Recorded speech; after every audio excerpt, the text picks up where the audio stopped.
The forum conversed on the avenues available to Africa in the net zero and just transition.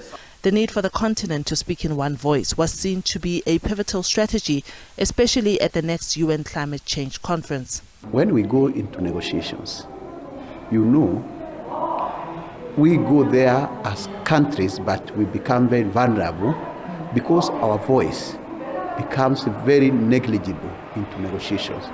That is why we have blocks of countries banding together so that they can enhance their voice.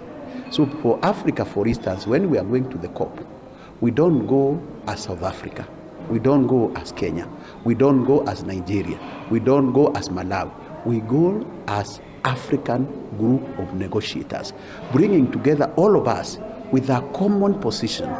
Let's say for just transition, which we are discussing here, we are going to have a position which now is going really to be a stronger position competing with other regions and interests in the world.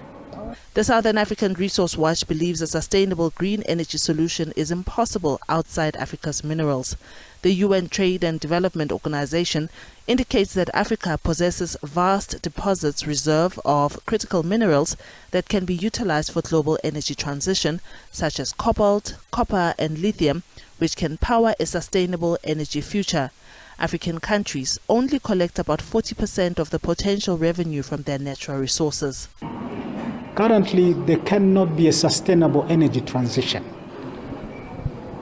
without African minerals, because we are the producer of most critical in terms of quality, but in terms of quantity also.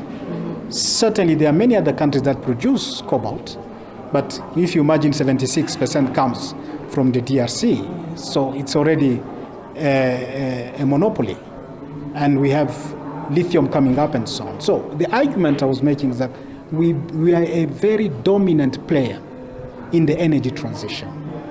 And if we are going, how do we then use this dominance as an important element for negotiations for our energy transition to take place ourselves? The importance of adding value to African mineral resources to increase the continent's returns in the global market was also emphasized. Diabo Seto, SABC News, Johannesburg.